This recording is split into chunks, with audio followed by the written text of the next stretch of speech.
Good evening and welcome to the weekend homeostasis update, where everything may not be fair, but it is balanced. I'm sure it comes as no surprise that crime is rampant. A burglar has been preying on several cells for the last 5 days and is believed to have stolen millions of nuclei this weekend. Cell police have yet to name any suspects, but it is believed to be viral related. To fend off these vicious attacks, cells have banded together and have begun fortifying their membranes in an effort to fend off the predators. In economic news this week, not enough energy or hydration has been coming in, which is putting many cells out of work. Some cell factories are even closing down. The appendix has filed for bankruptcy, and many other organs are underemployed or unemployed. Some are not even bothering to look for work. Part of the problem may be that incumbent President Golgi and his political apparatus tried to grow the cell economy too quickly by speeding up metabolism. But this has created an unwanted side effect with less food consumption and therefore less fuel to feed the cells. Conversely, presidential candidate Ochondria has proposed to create more jobs for cells by slowing down the metabolic rate while redistributing from the very wealthy fat cells so all cells can benefit.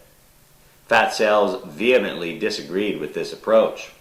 Still, Ochondria emphasizes that in the end it is still just one body with the have cells and the have not cells all working together and dependent on each other.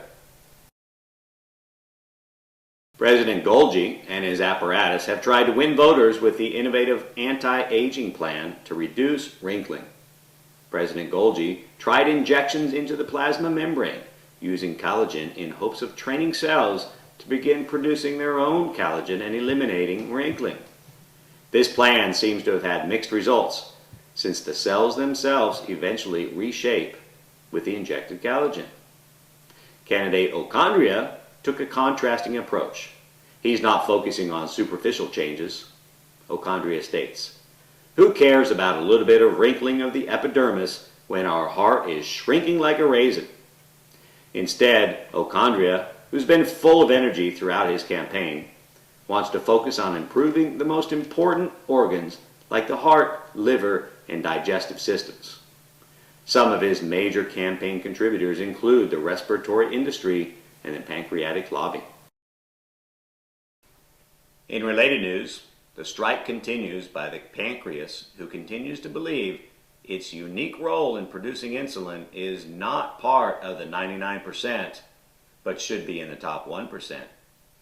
Scabs who are hired to break the strike are only seen as a temporary solution.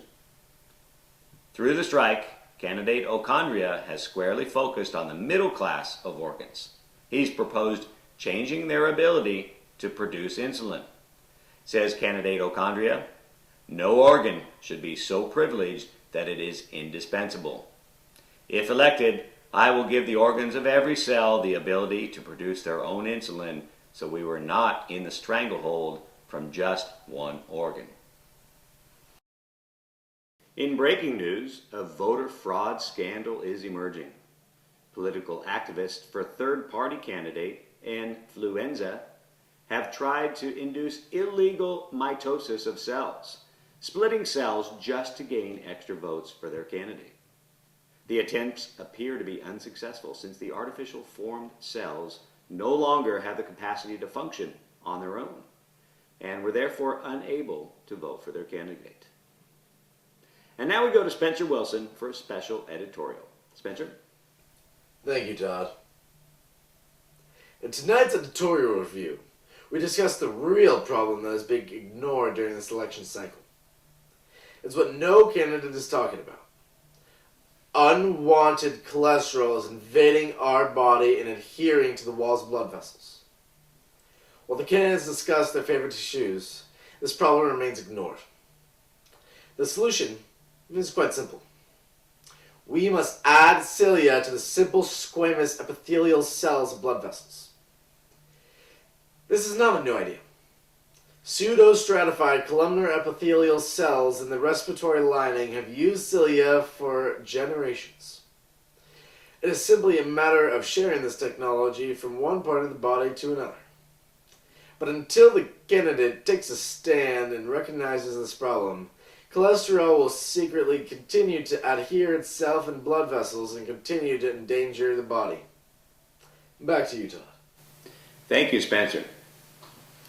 And thank you for joining us this evening for the weekend homeostasis update, where everything may not be fair, but it is balanced.